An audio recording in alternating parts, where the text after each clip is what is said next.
23-year-old Scott Andrews remembers the day he overdosed on heroin. I was dead for 18 minutes, clinically dead for 18 minutes with no oxygen to my brain. It happened at his house in Hampton in May of 2015.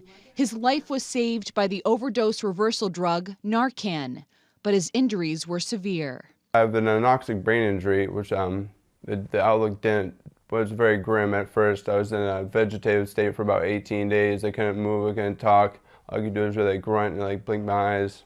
Andrew spent 3.5 months at Spaulding Rehabilitation Hospital in Boston. I had to learn how to walk again, to learn how to feed myself, and just everything really. He now walks with a limp, and according to experts, injuries from overdoses like the ones Andrew suffered are on the rise. The number of overdoses has gone up exponentially in the last few years, and some of the substances out there are even more potent than what they used to be. Dr. Mark Pullman works at Catholic Medical Center in Manchester, where opioid overdose-related emergency visits have more than doubled since 2011.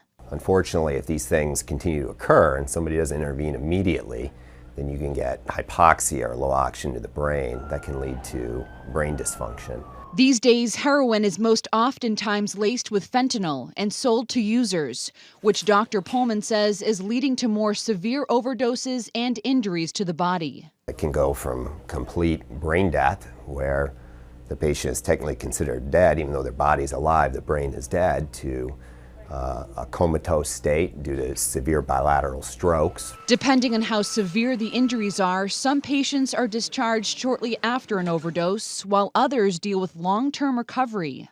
Perhaps they're just having problems with cognition, their thought processes, memory, to more severe people who have come in and they're basically in a semi-awake state. Dr. Fred Bruck from Crotched Mountain Rehabilitation Center says 20% of their patients are coming in with brain-related injuries from opioid overdoses.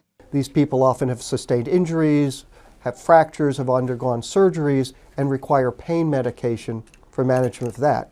So when you add the addiction to that, it becomes very difficult to treat. Patients work with speech, physical, and occupational therapists, and in some cases, meet with substance abuse counselors as well. We're looking at the medical piece, we're looking at what they need for treatment from mental health and behavioral health. Counselor Emily Robbins was hired in October to deal with the influx of these types of patients. It really is kind of catered to each patient because each patient's injuries are different, traumatic brain injuries are different, and just like their substance use was different. Robbins hopes the state allocates more resources to help those suffering from addiction, to help prevent overdoses and the injuries they cause.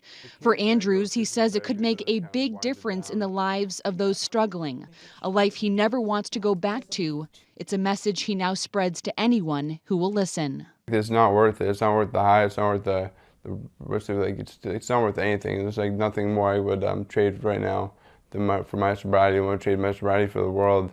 Kristen Carosa, WMUR News 9.